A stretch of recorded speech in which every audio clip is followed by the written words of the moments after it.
sida, un fléau qui gangrène l'humanité. Le sida a apparu aux USA au début des années 1980.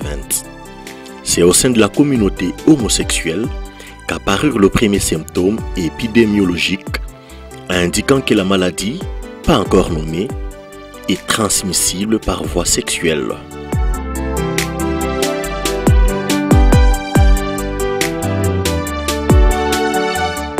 Vers les années 1982, le chercheur scientifique découvrit que la transmission du VIH/SIDA peut se faire également par le sang lors de la transfusion sanguine.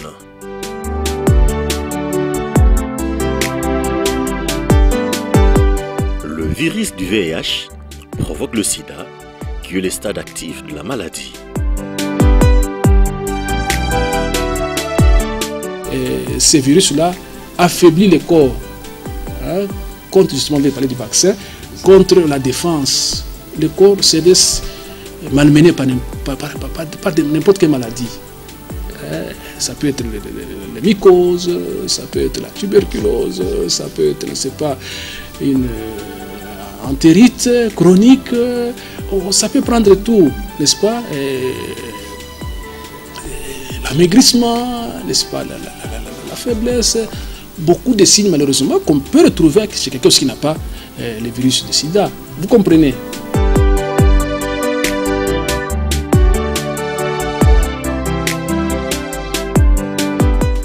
Le premier cas de cette maladie a été signalé en France vers les années 1981 et en 1982, le sida a touché 251 Américains, dont 59 sont décédés.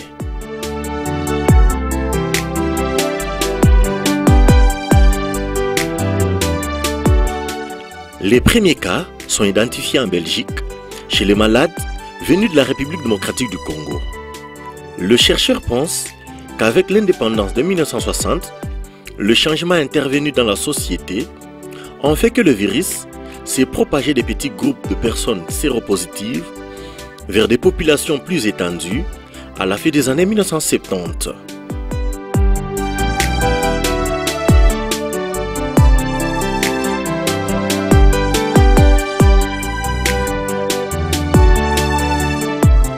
En 1985, le premier test de dépistage fut mis au point.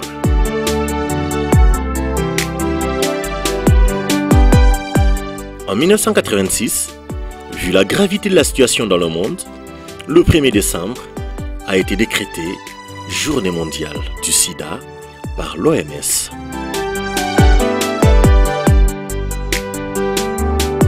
Le VIH/SIDA s'est rapidement propagé par le mode de contamination connu. Lors des rapports sexuels, contact sanguin, transfusion sanguine, par voie materno-fœtale. Au fond, c'est un virus qui, une fois en contact avec la circulation sanguine, profite pour commencer sa vie. Donc c'est tout contact, n'est-ce pas? N'est-ce pas? Dès qu'il y a une ouverture quelque part sur le corps qui le met en contact avec la circulation sanguine, et c'est fini, le virus en profite. Vous avez besoin du sang, on n'a pas bien checké, on a fait rapidement les tests rapides qui ne couvrent pas à 100%, on peut vous transmettre. Donc les rapports sexuels traumatisants, non protégés, vous êtes exposés à contacter cette pathologie. Donc, il y a la contamination par rapport à soi-même. Si on ne fait pas attention à l'entourage, n'est-ce pas? Vous pouvez faire attention à vous-même, vous allez à l'hôpital, une piqûre, l'infirmier s'est piqué d'abord lui-même, ne vous a pas averti, puis il vous injecte, il peut vous contaminer, n'est-ce pas? Bon, parfois même le médecin peut contaminer sa malade. Donc, vous voyez toutes les situations où le virus est en contact avec les muqueuses blessées. Il va en profiter pour faire sa vie.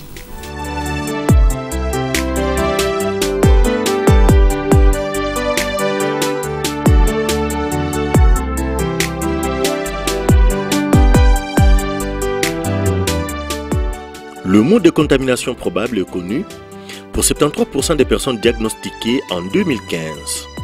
Parmi les 727 personnes, 50% ont été contaminées par le rapport sexuel entre hommes, 45% par des rapports sexuels hétérosexuels, 2% sont contaminés par usage de drogues injectables et 1,5% par transmission mère et enfant. La maman peut transmettre à son enfant. On appelle la transmission verticale. Déjà dans le ventre, peut transmettre ce virus-là. Donc il y a plusieurs modes de contamination, puisque le plus souvent on s'appesantit sur la voie sexuelle. Et bien entendu, c'est aussi une des voies de transmission, comme les autres voies.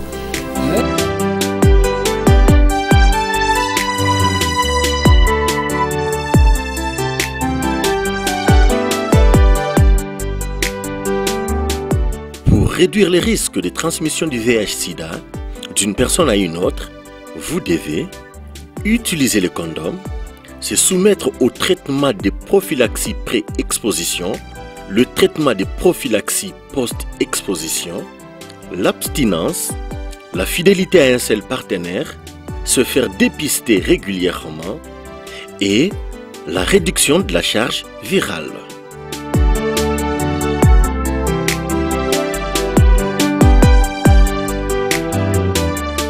Question.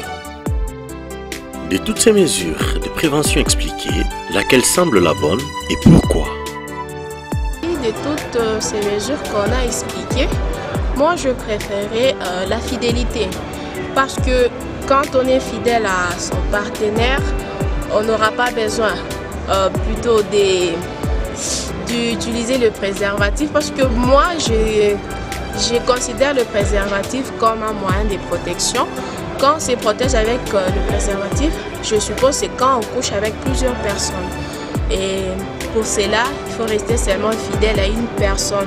Quand la personne n'est pas atteinte et que vous êtes en relation, tu n'auras pas besoin d'utiliser le préservatif. Il y a aussi la mesure de ne pas utiliser les objets tranchants qui sont déjà usagés. Par exemple, la tondeuse, les aiguilles, la seringue, une lame de rasoir. Il serait mieux d'utiliser tous ces objets que tu viens de payer toi-même et tu apportes ça au salon ou à utiliser ça toute seule. L'usage de condoms. Pourquoi l'usage de condoms? Parce que ça nous évite à avoir la transmission de plusieurs maladies, de diverses maladies qui est contagieuse, qui est sexuellement contagieuse. Pour moi, je prends l'abstinence et la fidélité. Par l'abstinence et la fidélité, bon, je me retrouve en sécurité et je n'ai pas vraiment le risque d'être contaminé du VIH/SIDA qui est vraiment une maladie contagieuse comme vous le savez. Est-ce qu'on peut parler de meilleurs modes? Moi, je crois que tout ce qui concourt à protéger est meilleur. Puisque tu vois, actuellement, on donne beaucoup, tu vois, même quand quelqu'un fait la maladie, on croit toujours que vraiment c'est un irresponsable, c'est quelqu'un qui est professionnel de sexe. Non, c'est pas toujours ça. On peut avoir l'attrapé alors qu'on n'est pas prostitué, par exemple. Donc, puisqu'on a tendance, quand on dit meilleur moyen, c'est seulement la voie sexuelle. Oui, c'est l'une des voies. Mais il y a d'autres voies qu'il ne faut pas négliger. La voie sexuelle, effectivement, nous conseillons la fidélité, n'est-ce pas? Surtout les hommes, n'est-ce pas? Parce que la femme peut rester fidèle, mais vous allez à gauche, à droite, et vous risquez de contaminer, d'amener les gènes au foyer. Donc, la meilleure prévention, c'est la prévention qui vous aide à ne pas contacter par n'importe quelle voie cette maladie. Quel sera le sort de ceux qui n'observent pas toutes ces mesures? Oui, la conséquence, la maladie vous attend. Et vous savez que les solutions ne courent pas les rues, n'est-ce pas? On propose beaucoup de traitements, il faut commencer, ça aide, mais moi je crois que le meilleur traitement c'est la prévention. Au lieu de commencer à prendre des médicaments au long cours, n'est-ce pas? Mieux vaut prévenir que guérir, c'est prudent.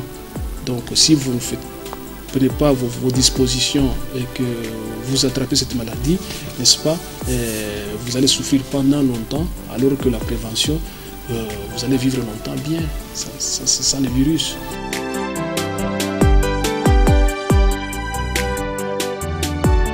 quelle manière peut-on connaître son état sérologique?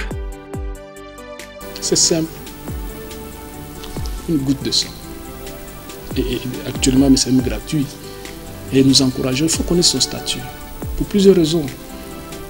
Avant que vous soyez entamé, on peut déjà voir ce qui se passe dans votre corps, la défense est à quel niveau, et allez-vous commencer les traitements, comment, est-ce que vous êtes marié ou pas, ça sera comment la vie, n'est-ce pas? Donc, il faut se faire dépister, c'est important, il faut connaître son statut.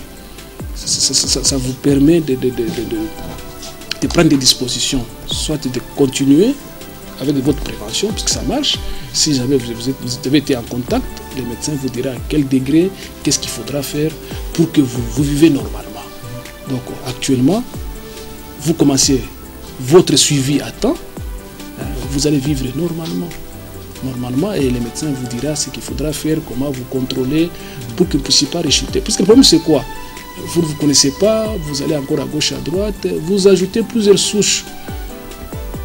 N'est-ce pas? Il y a plusieurs souches. Alors ça sera très difficile à vous manager, n'est-ce pas? Donc nous encourageons les dépistages volontaires, c'est très important. C'est même gratuit.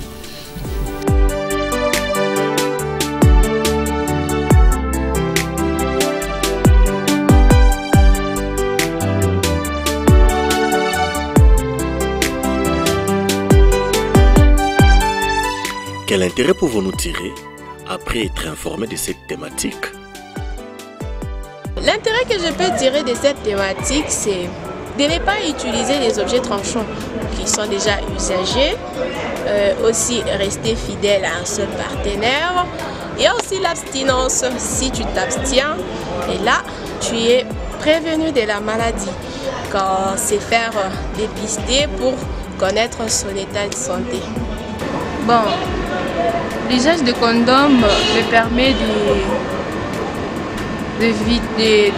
de m'abstenir de la transmission du VIH, et aussi ça aide à la population, soit à tout le monde, à faire les plannings familiales. Par l'abstinence et la fidélité, vraiment, comme intérêt, moi je suis déjà en sécurité, je me retrouve en sécurité, je ne peux pas vraiment m'inquiéter d'être contaminée, donc d'attraper la maladie. La protection, c'est l'affaire de tous. La prévention, c'est se protéger soi et protéger les êtres aimés. La prévention implique, tu vois, implique beaucoup de choses. D'abord, il y a la prévention personnelle. Vous-même devez faire attention, n'est-ce pas, par rapport à toutes ces voies de transmission. Dès que vous avez une plaie, évitez d'entrer en contact des sécrétions humaines.